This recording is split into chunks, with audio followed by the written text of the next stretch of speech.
hear that? Fresh strings.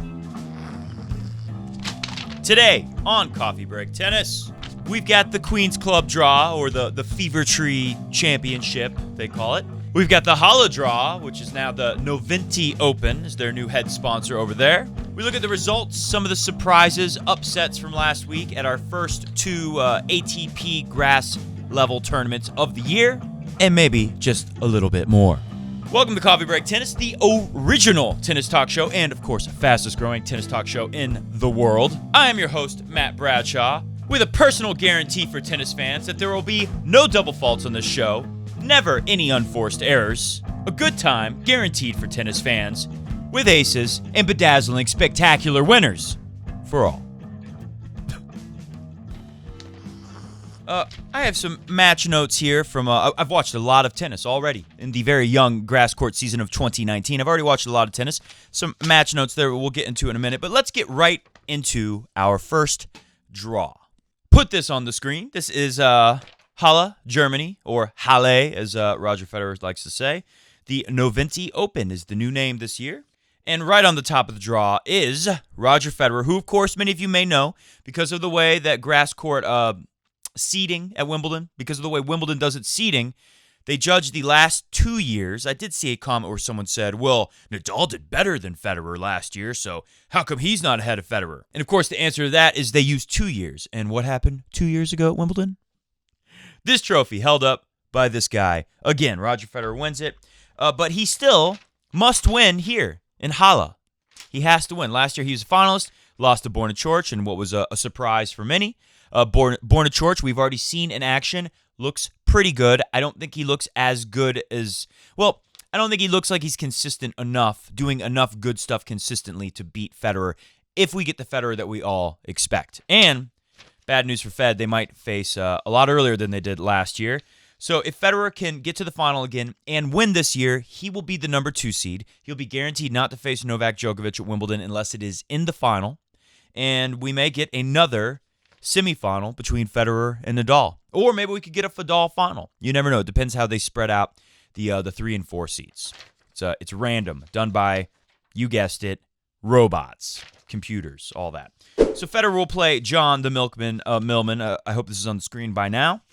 In the first round, winner of that takes Jo-Wilfried Tsonga, who of course had the what was that?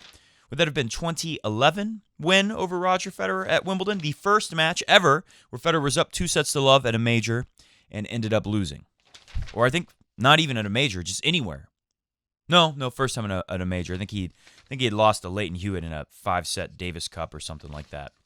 Anyways, on facing Millman, Roger said, Millman is always extreme tough opponent, one who does not give you anything. It will also be a great round 1 match. John always brings 100% to the court. It's going to be a real test, but that maybe is exactly what I need, says Roger Federer. I think Roger's going to be pretty confident going against John the Milkman Millman. Winner gets tough to call that. Tsonga is definitely looking better as he's been working to come back from injury. Benoit Paire has had some of the best results of his life this year, so tough to pick that one. Both of those guys could be tricky. Federer will get grooved playing Millman. I think Federer said, I don't have it here. What do I have here? Some comments from Federer. Federer had said somewhere that he had struggled with Millman in the past. They've only played twice. Federer beat him in Brisbane, where I think that's actually where Millman's from. And he's definitely from Australia, but I think he's actually from Brisbane, or he spends a lot of time practicing there at least. And of course, Roger had lost to Millman last year at the U.S. Open. Everyone remembers that match.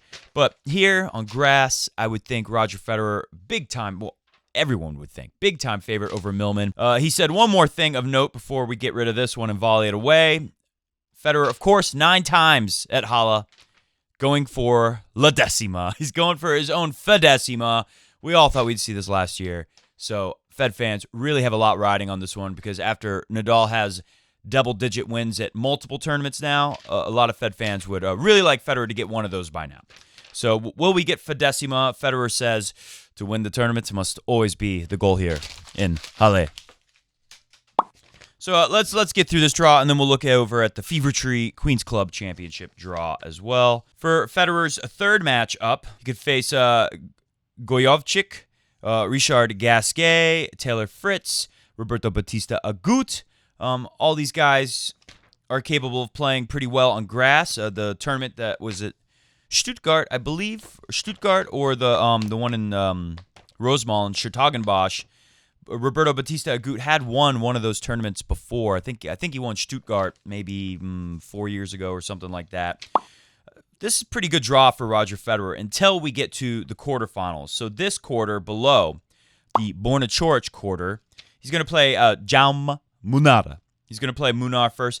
And, we saw a couple guys, Christian Garin and Matteo Berrettini, guys who we would think of as more clay court specialists, guys who wouldn't like grass, do pretty well on grass in the first couple tournaments up. Of course, Matteo Berrettini won in Stuttgart without dropping a single set, and he had a couple tough matches for not dropping a set, and was just very solid. I have a lot of match notes on him. I watched Berrettini a lot. Berrettini is like a guy you're not going to want to run into this year on grass. He's proven it. He's playing pretty well on grass. He's very comfortable and confident, making a lot of smart decisions, booming big serves, booming big forehands, playing well at net for a guy you would think is mostly a clay court guy, and showing a pretty nice slice backhand that he went to a lot, troubled a lot of opponents with. Lucky for Fed fans, Berrettini is at the bottom half of the draw.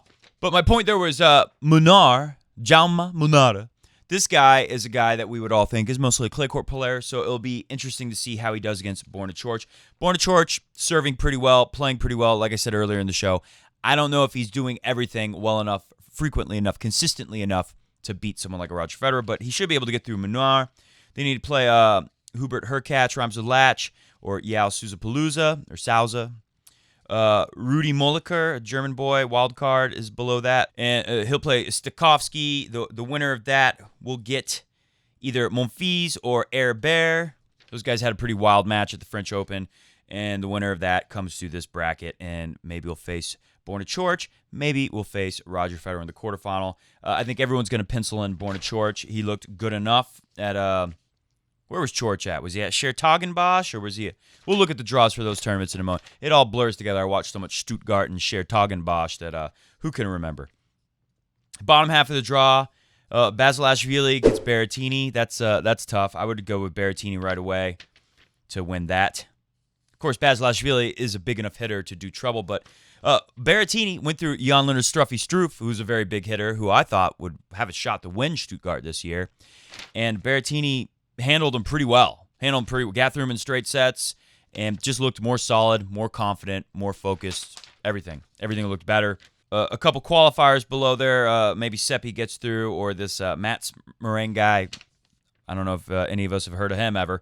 Berrettini would likely get through there. That looks pretty good. We could get another Struff to come through there for a round of 16 with Berrettini. Zoomer, got to catch them all. The Pokemasters down there. Pokemaster got handled by Berrettini as well, pretty handily. I would say maybe Kachanov can come through there and face Berrettini and get a rematch. Maybe not. We'll see. I like Berrettini to come through there. On the bottom, we got Sasha Zverev going against Robin Haase, who is a good player on grass. Again, really unfortunate. Sasha had to play first grass court match of the year. He had to play Dustin Brown. That's a really bad draw for him. This is not the greatest draw either, but, Sasha, if you're going to do anything on grass, you should be able to beat Robin Haase, but won't be easy. Cole Schreiber or Stevie Johnson. After that, Stevie Johnson goes to the slice backhand all the time. Slice backhand, very effective on grass. That could be tricky for a big, tall guy like Sasha Zverev. Maybe he'll get Cole Schreiber. Who knows? Above there, we got Radu Albato, Matthew Ebden, David Goffin, and Guido Pella. Tough one to pick here. How do you feel about Sasha Zverev? He's been getting better and better. We'll look at my match notes and look at the draws from those tournaments that are already over with in a bit. We'll talk more about that. I wouldn't be super confident going with Sasha Zverev, but he should be able to get through here. I wouldn't be shocked at all to see Matteo Berrettini make a final. Now, maybe he had such a great tournament. Maybe he celebrates a little. Maybe he's not ready to jump right into another tournament right away and perform at the same level. That's a lot to ask for, but he looked very good. Very, very, very, very, very good in every match in Stuttgart. So again, I would not be shocked at all to see Federer go Coric, get through Coric, unless Coric gets even better and can really bring it. I think Borna Coric had something like 17 aces in his win over Christian Garin, where he was down 15-love, 5-2 with Garin serving. So we'll see. Can Borna Coric produce some more 17 ace matches like that? I would go Federer gets to the final here, and I like Matteo Berrettini to get there and give Federer a really tough match. Some of the Berrettini matches kind of felt like watching Federer on grass. Some great slicing and coming to net, lots of incredible serving and big forehands, ending points quickly, jumping all over your opponent, using the slice backhand very effectively to get usually something to attack or just an unforced error. Just draw an unforced error with that slice. Let's go to the Fever Tree Championship. Kyle Edmund up first. Not the best draw, I guess, there, it being in England to go against Tsitsipas. But hopefully Tsitsipas, who didn't look so bad. He just looked like he wasn't ready for grass yet. A lot of bounces kind of caught him off guard. He hit some great serves. He had some great moments. He just, unfortunately, the first game of the match and the last game of the match were just bad service games for Tsitsipas. I think he threw a double fault in both of them, at least one, a couple unforced errors, and a couple funny bounces. And that's all you need for an upset on grass. So hopefully Tsitsipas is a little more ready for the grass. Feeling now can get through there. The winner would face Jeremy Chardy. He's always dangerous on grass. Kukushkin. Nick Kyrgios, who we talked about earlier, was very stunning in his match with some of the points, but overall just not good enough. Not consistent enough, really. Maybe not focused enough. Nick Kyrgios gets Adrian Manarino, who just won a tournament on grass in Nederland at Schertagenbosch. Felix Auger looked very good as well. Incredible serving from Felix. Really. There was a game in that final against Berrettini, I think 2-all in the second set, down love 40. Felix comes up with incredible serves to dig out of that hole. You thought he was toast at that point, and then they go on to have an epic tiebreaker that he almost won. Felix and Grigor Dimitrov, not a good draw for Grigor Dimitrov. Maybe Grigor could come through there. Again, these young guys, they have a good result. Are they ready to go right back to work immediately on another grass court tournament? But I would go with Felix coming through there. I hope Kyrgios can pull it together and have a good result. But Manarino's playing pretty well. Could see Kyrgios go down first round again. Wouldn't shock us. But I don't know. Maybe Kyrgios will come to play. We all hope. For the love of the game, Nick, please. Nick, Felix, Tsitsipas. This could be really tricky. This could be a really tricky. For number one seed, this does not look like the best draw from right away after seeing it. Hello, Mr. Goat. Would you like to come up? Psst, psst, psst. Mr. Goat's inspecting the area for mice and other vermin. Below that quarter, we got El Chapo and Del Potro. Just going to go with Del Potro to come through. Chapo's got a lot of game, obviously. He's got strokes that can really hurt people on this surface. But you got to be pretty consistent because you don't get a lot of chances to groove yourself and find a rhythm in the rallies. The rallies are much shorter. Fucsovics or Feli Lopez, and he loves this. Was it last year where he had an epic final with Marin Cilic? Was it the year before? Anyways, Feli Lopez, he loves this tournament. This is his last time playing. Hopefully he can get through. Fucsovics would not want him to lose first round on his last time. Could get a nice serve-a-thon with him and Del Potro. Demonauer, Aljaz, Bedene, Milos Raonic, who withdrew. I didn't even look up to see what happened to Milos. He withdrew from, I believe, the semifinal. I believe Felix got a walkover in the semifinal because of Milos withdrawing. He gets Cecchinato. Hopefully, if Milos is healthy, he was looking good the matches I saw him playing. If he's healthy already, he should be able to get through Cecchinato, no problem. I like a Milos Delpo quarterfinal here if Milos is in fact healthy. I want to say we get Auger Aliassime and Tsitsipas in a super next-gen matchup, but you don't know. That's a little tricky in that section on top. Let's go to the third down quarter, where this is Marin Cilic, and he gets Christian Garin, the guy we would think is not going to be as good on grass as he was on clay. Came very close to beating Borna Coric. Looked pretty good to me on grass. Pleased to see him do so well on the grass.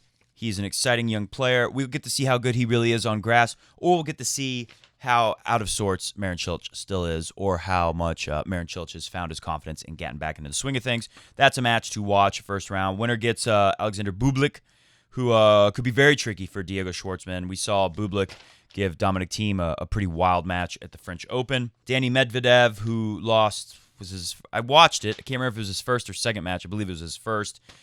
He lost his first match, so he gets another shot. He gets Fernando Verdasco up first.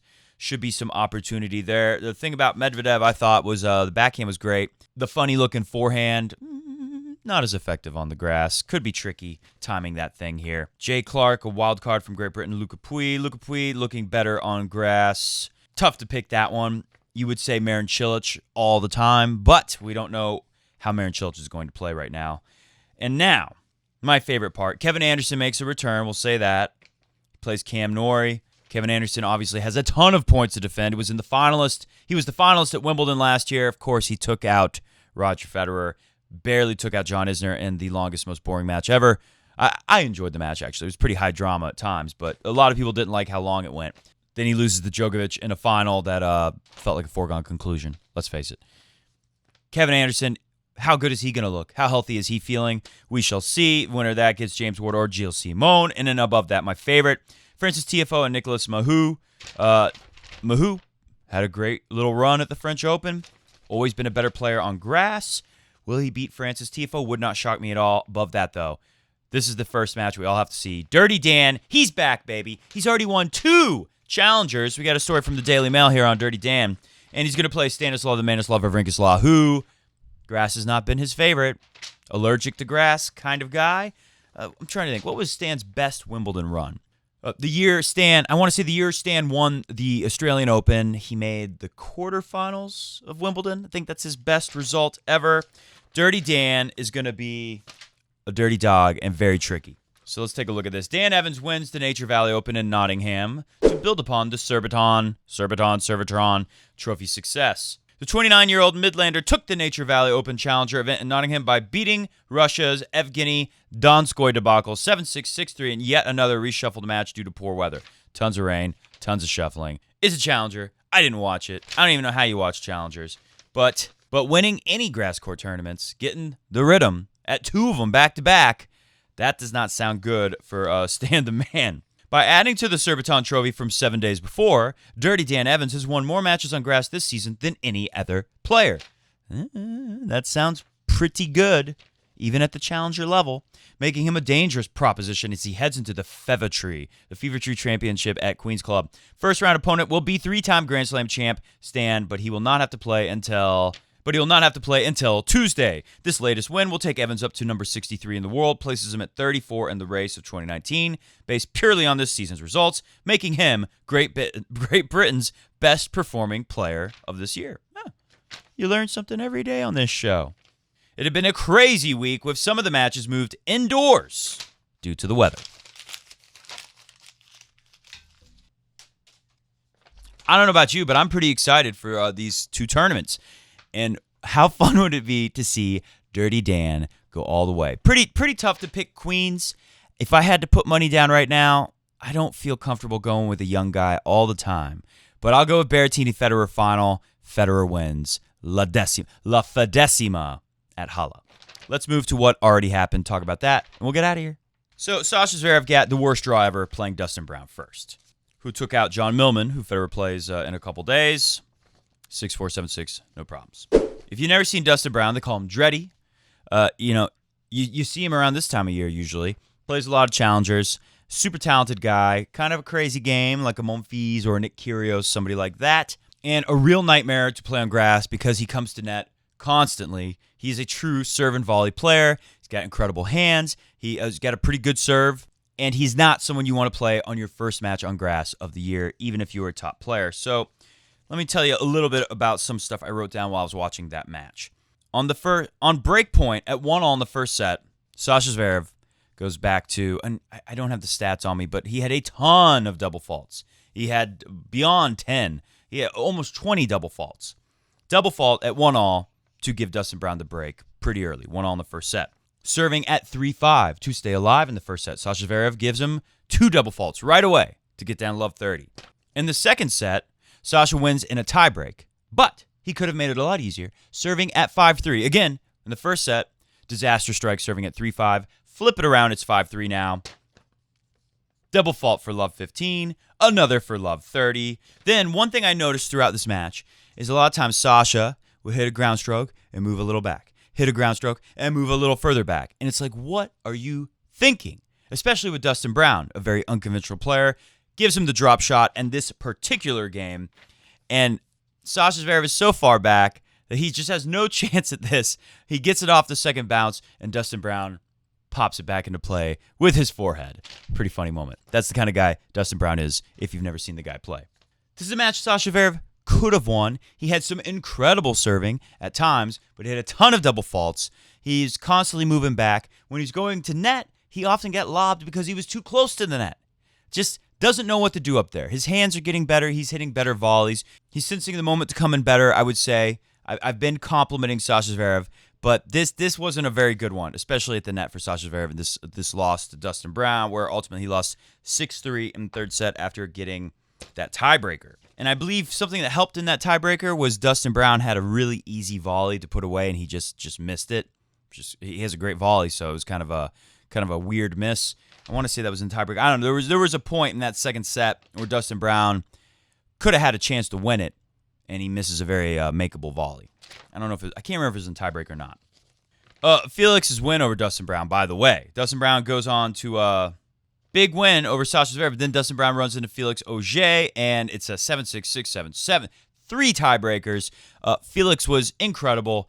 Really, I told you he's had some great serving at this tournament. He almost was able to win that second set.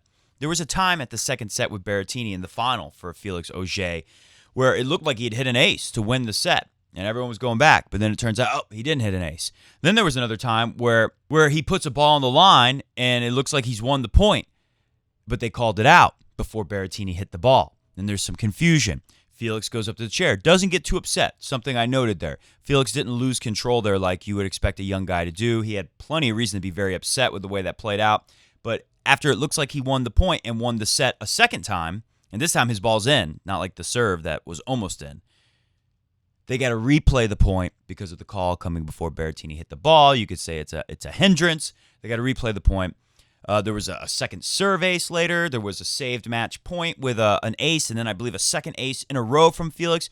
Really incredible, but like I said, Berrettini has been so good this whole week. Just look at his run. Comes through Nick Kyrgios in a match we talked about on the last show on a podcast where Nick Kyrgios did a bunch of cool stuff, sabers, tweener lobs, and drop shots, you name it. But Berrettini, super solid, comes through there. Next up, Karen Khachanov beats him 6-4, 6-2, no problem. Then he gets Denis Kudla, an American player that a lot of us, most people don't think too much of Kudla, don't think of him as too big of a force in this sport. But he's pretty good on grass. He's had some good results on grass. And Berrettini gets through him 6-3, 6-3, 6-4, 7-5. A little tougher with the honor to Struffy Struff. But Struff almost looked like he was just panicking a little bit playing against Berrettini. Like he was surprised how good Berrettini was. Struff went into this as the favorite, you would say. And he's in Germany, where he's from. He's a German fellow. And he just looked kind of like he panicked, a little uncomfortable, maybe a little surprised by how good Berrettini was playing. And Struff putting in some great serves, hitting some great shots. I guess he was just it almost felt like he was just kind of stunned how Berrettini was able to match him all the time. Berrettini gets through there. And then, of course, straight sets over Felix Auger, which was the toughest match of the week for Berrettini. Any other notable results? Luca Pouille. Pouille took down Medvedev in a three-setter, and Struff took down Pouille. No problems at all there. 6-4, 6-4. Pouille's troubles continue, although, he got a win, so that's a step in the right direction for Lucas Pouille. Over at Schertogenbosch in Nederland, George wins a couple of three-setters, loses the Mannarino. I couldn't find on ATP Tennis TV the whole match. All I could see was when they came back the next day. I guess it rained or something. And Mannarino's up, 3-2, serving in a tiebreak, something like that. Kind of a terrible situation to come back the next day to finish a tiebreak where you're already down a mini break. Anyways, we did see some great serving from George. We did see some tremendous backhands. One of the things I thought with the Christian Garin match was, why did he keep getting in these cross-court backhand rallies? We know that he's like Joker Jr., born in churches, get a great backhand. Constantly, Christian would put them in a back-to-back, backhand-to-backhand rally, and every time Garin lost that. Every time I saw that happen. Should have beat him, you would think. He was up 30-love, I think, the second time he served for the match at 5-4. That was a good win for Chorch to tough that out. Goes down to Manarino. What's another? Let's talk about Tsitsipas, and then we're done. Frying pan return. I saw that. Somebody did that. You'd think it was Kyrgios, but I don't think it was Kyrgios. Who was it? I can't remember.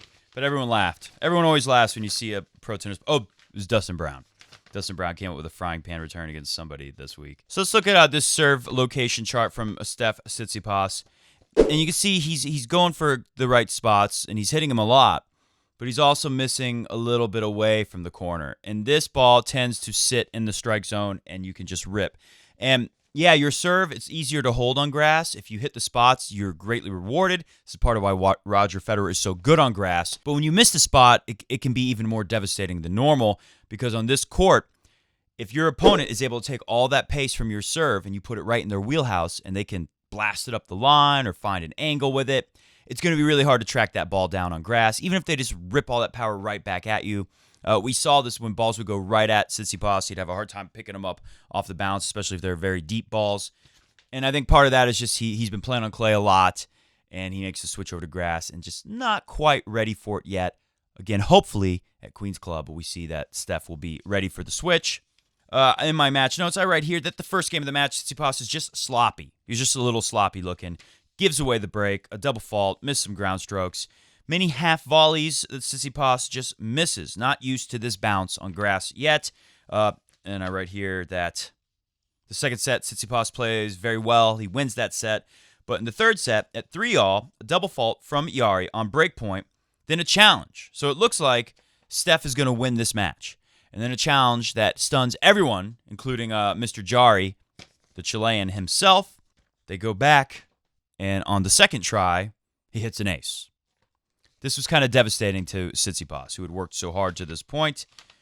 What else did I write here? Just real quick on the bounce. We've seen Tsitsipas do so many spectacular things on clay all over this year at the net, half volleys, and it just looked like every time he had to play something at the net, if it had to bounce in front of him, he really had a hard time with it. And again, I think all I can attribute that to is just switching over to grass, not being quite ready yet. The final game, like I said, the first game of the match, very sloppy. The final game, pretty sloppy, and a little bit of bad luck. This is what I wrote for the final game in the third set. Tsitsipas is serving 4-5 to stay alive. So I wrote here a rocket backhand on the line that Tsitsipas can't handle. I don't know if that's a serve return. Maybe it was another one of those missed spots like you saw on the chart we showed.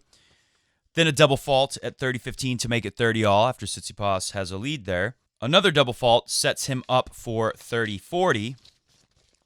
Really can't blame the surface for double faulting, but it was very windy. Tsitsipas was catching his toss a lot, which we know he does sometimes. You don't need wind for him to mess up his toss and have to catch it, but make it windy and you get that tossing. Tsitsipas, I think he catches his toss 3 times.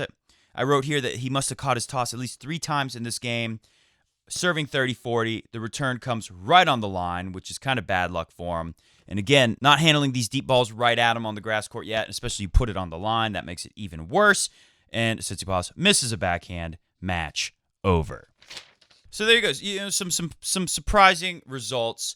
Again, this is a big switch. There's something to be said for someone like Felix Auger, who didn't even play the French Open and comes into the grass court.